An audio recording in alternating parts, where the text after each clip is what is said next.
Hello, ma'am. Good evening and good day. I am Jericho Tihol from Automotive 2G, and I'm here to show you and learn with me, guys, and the topic of conversion of angle, measurement, degree, and radian. So, come on and let's learn. Everyone, so today we will learn how to convert degrees to radian and radian to degrees. So angles can be measured in two ways. First, degree. Commonly po ito ginagamit sa everyday measurement. Then radians, commonly used in the higher mathematics sa trigonometry. So laging tandaan na ang importanteng relationship is 180 degrees plus pi or radian.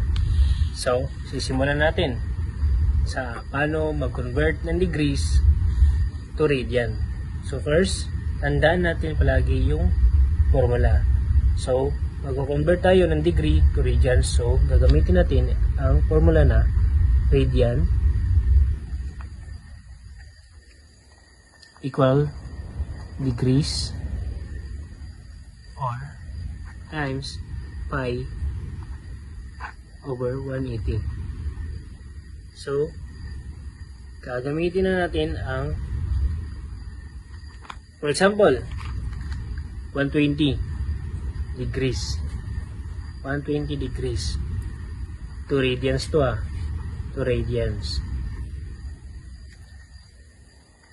So, una, gagawin natin, susulat natin yung formula.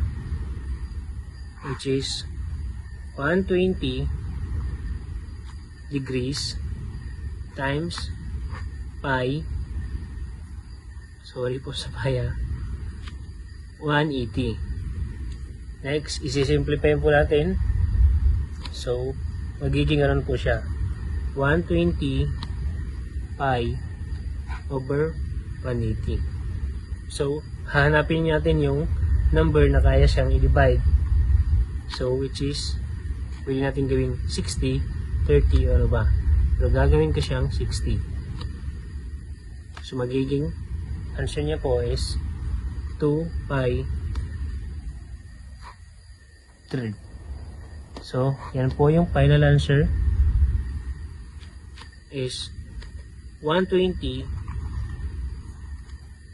degrees equals to 2 pi over third, which is radian. Next,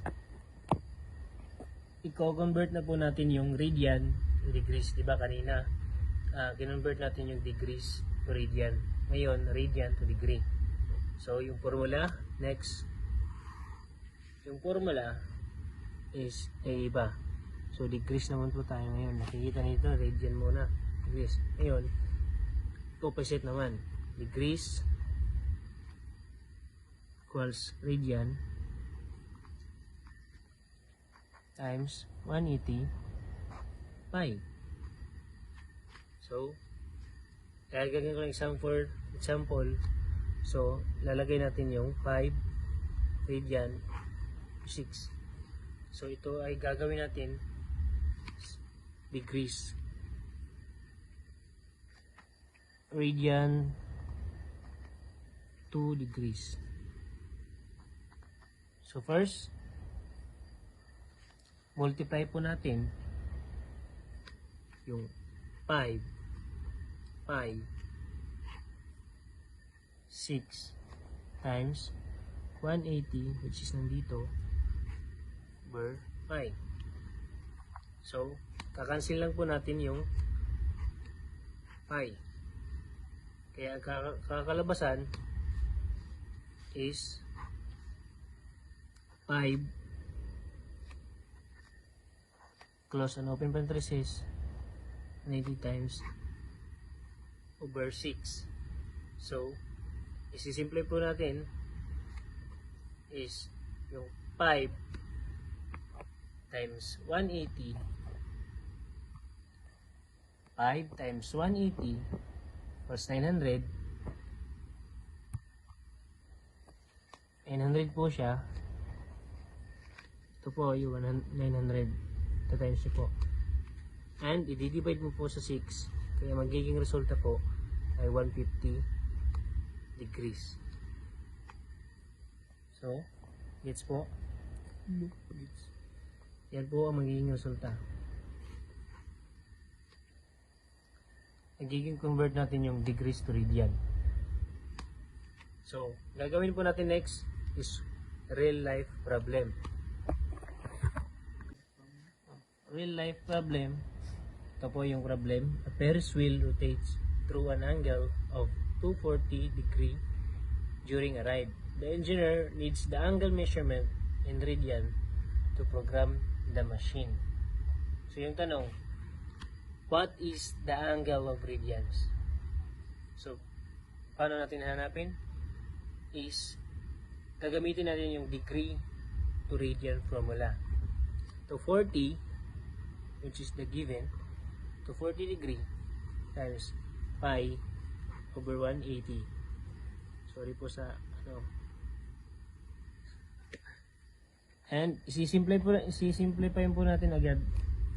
Kaya magiging 240 pi over 180. So, hanap tayo pa ng number na pwedeng i-divide sa dalawang to. So, 60 na naman. 60. So, result na po magiging 4 pi over 3. Kasi 240 divided sa 6, 4. Ganyan na po. So, ang magiging final po answer niya po is yung 240 degree na convert para mahanap ng angle sa radians. So, kailangan ng measurement in radians to program the machine. Magiging answer po ay 4 pi over 3. So, radians. So, the Ferris wheel rotates through 4 pi over 3 radians. That's all. Thank you. Magandang gabi. Thank you po.